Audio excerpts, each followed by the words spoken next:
میرے نبی پاک صلی اللہ علیہ وسلم نے پہلے مرد کو حکم دیا، فرمایا حوصلہ بڑا کر، حوصلہ بڑا۔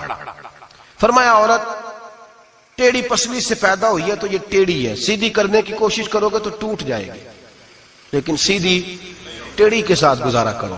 لفظ بڑے حسین ہیں حدیث میں، جاگ رہے ہیں آپ لوگ جی؟ بڑے بڑے حسین لفظ ہیں۔ حضور نے فرمایا اگر تمہیں اپنی بیوی کی کچھ عادتیں ناپسند ہیں تو اس سے بغض نہ رکھو، بیوی سے بغض نہ رکھو۔ اگر کچھ عادتیں ناپسند ہیں تو کچھ ایسی بھی ہوں گی جو تمہیں بڑی پسند ہوں، جو پسند ہے ان پر توجہ کرو۔ ڈاکٹر اقبال، علامہ اقبال کہتے ہیں میرے پاس ایک آدمی آیا، اس نے آ کر کے کہا کہ میں اپنی بیوی کو طلاق دینا چاہتا ہوں۔ پہلے اس نے مرضی کی شادی کی، میں بات شروع میں کہہ چکا ہوں، بچے نوجوان انہوں نے ایک سنت بڑی حفظ کر لی ہے، کہتے ہیں مولوی صاحب سنت ہے مرضی کی پسند کی شادی کرنا جائز ہے۔ میں کہ صرف یہی جائز نہیں، اور بھی بڑی سنتیں ہیں، کسی اور پہ بھی توجہ کریں آپ حضرات، اور بڑی ذمہ داری سے بات کہہ رہا، نوجوان زیادہ غور کریں اور باقی جوانوں تک میری بات پہنچائیں۔ شادی بیاہ کے معاملے میں جذباتی پن کا کبھی مظاہرہ نہ کریں۔ آپ کے اندر کتنے بھی جذبات موجزن ہیں، یہ 2 3 4 منٹ کا رشتہ نہیں کہ ٹھیک ہے آپ دوست بدل لیں گے، یار بدل لیں گے، گاڑی بدل لیں گے، یہ نہیں جوتا ہے یہ فٹ نہیں آیا تو بدل لیں گے، یہ زندگی بھر کا معاملہ ہے۔ اس میں بزرگوں کی، سیانوں کی اور حکمت والے لوگوں کی رائے لیں، اس کو سمجھیں، پرکھیں، پھر نکاح کا فیصلہ کریں۔ اس کو کبھی جذباتی نہ لینا زندگی میں۔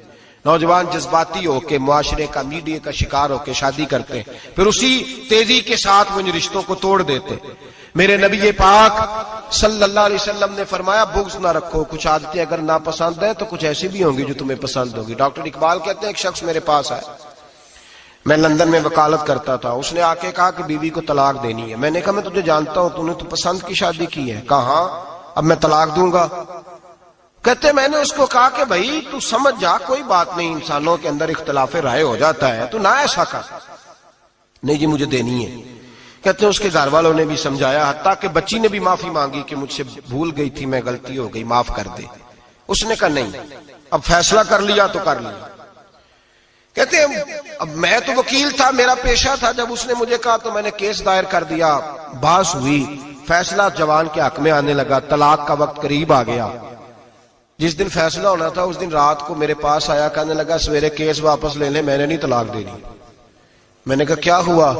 کہنے لگے اقبال یار عجیب بات ہوئی ہے، مسلمانوں کے رسول کی ایک حدیث پڑھ لی ہے، نبی پاک علیہ السلام کا ایک فرمان پڑھ لیا ہے۔ کہا وہ کیا؟ کہا حضور نے فرمایا اگر تمہیں اپنی بیوی کی بہت ساری عادتیں ناپسند ہو، ادھر دیکھو جو پسند ہے۔ تو وہ کہنے لگا یہ حدیث پڑھ کے میں نے غور کیا ہے، یورپ کے اس گندے معاشرے میں رہتی ہوئی میری بیوی، اس برے معاشرے میں رہتی ہوئی بد خلق ہے، بد اخلاق ہے، کام کاج نہیں کرتی، ساری چیزیں ہیں، لیکن جہاں اجازت ہے 18 سال کے بعد عورت اپنی مرضی سے جس کو مرضی لڑکے کو دوست بنا سکتی ہے، لیکن اس کا سوائے میرے کسی اور کے ساتھ کوئی تعلق نہیں۔ تو اس گندے معاشرے میں یہ اس کی عادت کتنی پاکیزہ ہے کہ سوائے میرے کسی اور طرف نہیں دیکھتی۔ حضور کی اس حدیث نے مجھے اس کی اس اچھی عادت پر مائل کر دیا ہے۔ اقبال کہنے لگے اچھا اب میرے نبی نے تجھے مائل کیا ہے تو میں نہیں سویرے تیرا کیس واپس لوں گا۔ تم کیوں نہیں لے گا؟ کہنے لگے پہلے کلمہ پڑھ میرے رسول کا، مسلمان ہو جا، پہلے کلمہ پڑھ نبی پاک کا جنہوں نے تیرا گھر ٹوٹنے سے بچایا ہے۔ تو میرے بھائی مرد حوصلہ کرے، دلیری کرے۔ اگر وہ کہے نا کہ میں صاحب بہت بڑا ایسا ہوں تو میں بہرحال یہ ٹیڑھی لکڑی ہے اس کو سیدھا کرنے کی کوشش کرے گا تو ٹوٹ جائے گی۔ حوصلے کے ساتھ، دانائی کے ساتھ، حکمت کے ساتھ مرد زیادہ حوصلہ کرے گا، معاف کرے گا، بار بار معاف کرے گا تو گھر بچے گا۔ جتنا بڑا حوصلہ کرے گا اتنا اس کا گھر بچے گا۔ عورت کے لیے کیا حکم ہے؟ اللہ خیر فرمائے۔ اب حالات اس طرح کے کہ وہ کہتی ہے میں نے BA کیا ہوا ہے تو مجھے فارغ کر مجھے فارغ۔ اور عورت اشتعال انگیزی بھی دے لیتی ہے، اس کے لب و لہجوں میں بعض اوقات اتنی سختی ہوتی ہے۔ مائیں بہنیں ناراض نہ ہو، لیکن ایک شعوری بات کر رہا ہوں۔ آ کے لوگ مسئلہ پوچھتے ہیں، کہتے ہیں طلاق ہو گئی تو 3 طلاقیں دی تو کیا؟ میں کہا ہو گئی طلاق۔ کہنے لگے جناب میں غصے میں تھا۔ میں نے کہا طلاق تو خیر غصے میں ہی ہوتی ہے، لیکن مرد غصے میں طلاق دیتا ہے، غصے میں ہی دیتا ہے، لیکن ایک سوال میرے ذہن میں ہے، مرد کو غصہ کون دلاتا ہے؟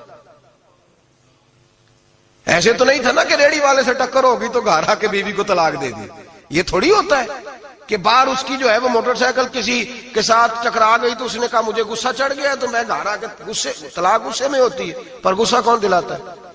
وہ بات ایسی کرتی ہے، اتنی سخت بات کرتی ہے. ایک ہمارے بزرگ ہے شاہ صاحب، تو میرے پاس اپنے ایک عقیدت مند کا کیس لے کر کے آ گئے. مجھے آ کہنے لگے ان کی بات سنیں. میں نے کہا یار تھے 6 بچے، اور آپ یقین کریں میری آنکھوں میں آنسو ان بچوں کو دیکھ، اتنے خوبصورت بچے. تو میں نے کہا کہ کیوں تو نے طلاق دی؟ کہنے لگا اس نے کوئی 1 دفعہ نہیں 100 دفعہ مانگی ہے. اور کل تو اس نے جملہ اس طرح کا، جب طلاق ہوئی تو اس دن اس نے جملہ اتنا سے اس نے مجھے کہا اگر باپ کا ہے تو دے طلاق. اب لوگ بھی 100 کھڑے تھے تو میری غیرت کا مسئلہ بن گیا. تو اشتعال کون دلاتا ہے؟ اب سنیں ترمذی کی حدیث. میرے نبی کریم سید عالم صلی اللہ علیہ وسلم نے فرمایا 500 سال لگیں گے جنت میں جانے میں. اتنی دور بندہ ہوگا کہ 500 سال کا سفر ہے، اتنی پہلے جنت کی خوشبو آنے لگ جائے گی. ترمذی میں میرے نبی پاک نے فرمایا جس بی بی نے زندگی میں 1 مرتبہ بھی اپنے خاوند سے بغیر شرعی وجہ کے، شرعی وجہ ہے کہ بد مذہب ہو گیا، بد عقیدہ ہو گیا، اس کے مزاج میں کردار میں گندگی آ گئی، بغیر وجہ شرعی کے اگر کسی عورت نے زندگی میں 1 مرتبہ بھی اپنے خاوند سے طلاق کا مطالبہ کیا تو اللہ اس بی بی کو جنت کی خوشبو بھی نہیں دے گا. 1 مرتبہ بھی. اور جو روز کہے دن میں 6 مرتبہ کار فارغ 6 معنی دار. یہ حدیث رٹائیں عورتوں کو، انہیں سمجھائیں کہ گھر ٹوٹ جائے گا جس دن اس نے دے دی. اور یاد رکھیں شیر آ گیا، کسی نہ کسی دن شیر آ بھی جاتا ہے. تو یہ نہ سمجھے کہ روز حوصلہ کرتا ہے تو خدا جانے کیا بنے گا. کسی نہ کسی دن شیر بس الشیطان جاسم علی قلب ابن آدم، شیطان چمٹ گھر ٹوٹتا ہے. اس لیے کہ نہ مرد حوصلہ کرتا ہے نہ عورت حوصلہ کرتی. تھوڑا سا حوصلہ پیدا کریں. اور ہاں بیوی اگر کبھی کسی ایسی بات پر بات کرے یا اس کا مزاج ایسا ہو، تلخ ہو، صبر کریں، حوصلہ کریں. میرے نبی پاک علیہ السلام نے فرمایا بغض نہ رکھے، حوصلہ کریں. مرد کو حکم ہے حوصلہ کریں، دلیری پیدا کریں. ہاں اس کی ایسی بدتمیزی، ایسی گستاخی جو حقوق و فرائض کے معاملے ہو، ماں باپ کے حق میں ہو، کوئی ایسے مسائل ہو مقدس لوگوں کے حق میں ہو، تو پھر اس کو، وہ تو ایک صحابی کی بیوی نے حضور علیہ السلام کے بارے میں نازیبا کلمات کہے تھے تو انہیں قتل ہی کر دیا تھا. اس عورت قتل ہی کر دیا. وہ معاملہ اور ہے، لیکن اگر اس کے مزاج میں تیزی ہے، اس کی طبیعت اس طرح کی ہے تو پھر مرد برداشت کرے. امیر المومنین سیدنا فاروق اعظم صحابہ میں سب سے زیادہ تگڑا اور رسول پسند آدمی، غصے کے لحاظ سے سب سے تگڑے ہیں، جلدی غصہ آتا تھا. ایک شخص کہتا ہے میری بھارے تگڑے قبیلے میں شادی ہو گئی، بیوی میری بڑی سخت تھی، اس کے لب و لہجے میں بڑی سختی تھی. وہ قبیلہ بڑا مالدار تھا تو میں بات نہیں کرتا تھا. ایک دن میری بیوی نے بڑے سخت جملے کہے تو میں جناب عمر کے پاس آ گیا. توجہ ہے آپ دوستوں کی؟ کہتے ہیں حضرت عمر کے پاس آیا تو میں نے دروازے پہ دستک دی، بیوی کی شکایت کرنے آیا کہ ذرا مہربانی کریں. تو کہتے ہیں جناب عمر اندر سے اٹھے تو ان کی زوجہ بولنے لگی، کہنے لگی بس آ گیا آپ کو کوئی بلانے والا؟ ابھی 5 منٹ نہیں ہوئے تھے آپ کو آئے. سارا دن آپ مسجد میں رہتے ہیں، ساری رات آپ چہرے پہ نقاب ڈال کے گلیوں میں گھومتے ہیں، اتنی ڈیوٹی آپ کرتے ہیں. گھر یہ میرا اکیلی کا ہے، بچے میری تنہا کے، آپ کو کچھ خیال ہونا چاہیے، کچھ توجہ کریں. وہ شخص کہتا ہے وہ بی بی بولتی رہی اور جناب عمر ہنستے رہے، اور ان کی مسکراہٹ بھی میں سن رہا تھا. جب آپ بہت زیادہ مسکرائے نا تو وہ بھی مسکرانے لگی، زوجہ بھی مسکرانے لگی اور کہنے لگی اب کیا کہتے ہو؟ تو جناب عمر کہنے لگے کیا یہ رہا ہوں کہ اگر تیری بات ختم ہو گئی ہے تو میں جاؤں، اور اگر ہے تو میں کھڑا ہوتا ہوں، سنا لے کوئی اور بھی ہے تو. یہ بات کہہ کے باہر آئے نا جناب سیدنا عمر فاروق، تو وہ شخص کھڑا تھا. آپ نے فرمایا کیسے آئے ہو؟ کہنے لگا حضرت جی میری ایڈی تو نہیں ڈاڈی، میں تو آیا تھا اپنی بات کرنے، تو یہ تو لفظ زیادہ سخت ہے، وہ اتنی سخت نہیں ہے جتنی یہ ہے، تو ذرا قبیلہ سخت ہے تو میں شکایت کرنے آیا تھا. تو یہ تو آپ کا معاملہ بھی اسی طرح کا ہے. جناب عمر کا جو جواب ہے بڑا قیمتی ہے. آپ نے فرمایا میری بیوی میری ہر طرح کی خدمت کرتی. لفظوں کا حسن دیکھیں، ایسے نہیں کہ بیوی کوئی کام بھی نہ کرے اور مفت کی چڑھائی کرے، وہ بھی درست نہیں ہے. فرمایا میری بیوی میری ہر طرح کی خدمت کرتی ہے، میں گھر نہیں ہوتا تو میرے بستر کو پاک رکھتی ہے، کسی کی ضرورت نہیں میرے بستر کو دیکھ بھی جائے. میرے بچوں کو جب میں بستر پہ بلاتا ہوں آتی ہے، میرے بچوں کا خیال رکھتی ہے. میں باہر ہی رہتا ہوں گھر کے، لیکن گھر کی ذمہ داریاں ساری اس نے اپنے کندھوں پہ لے لی ہیں. فرمایا میرے مزاج میں جلال ہے، میں روز اونچا بولتا ہوں تو سنتی ہے. میری بیوی ہے نا، میں اس کا لباس ہوں، وہ میرا لباس ہے. کبھی کبھی وہ اونچا بولتی ہے تو میں بھی سن لیتا ہوں، بیوی جو میری ہے، میری بیوی ہے نا. ایک جملہ میرے اعلیٰ حضرت کا ہے، اور اعلیٰ جملہ ہے، اگر آپ کی سمجھ میں آ گیا تو ٹھیک، ورنہ وضاحت ہو نہیں سکتی، جگہ ایسی ہے کہ وضاحت نہیں ہو سکتی۔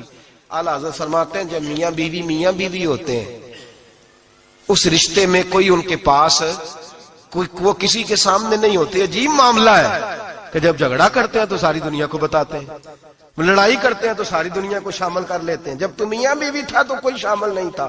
فرمایا تو اس کا لباس ہے، وہ تیرا لباس ہے، تو اپنے جھگڑے میں بھی اب کسی کو شامل ہے، بہت مجبوری بن جائے تو قرآن نے حکم دیا ہے کہ 2 ادھر سے لوگ بلاؤ، 2 ادھر سے حکم بلاؤ، وہ بہت مجبوری، لیکن ہر بات ہی شیئر کرنا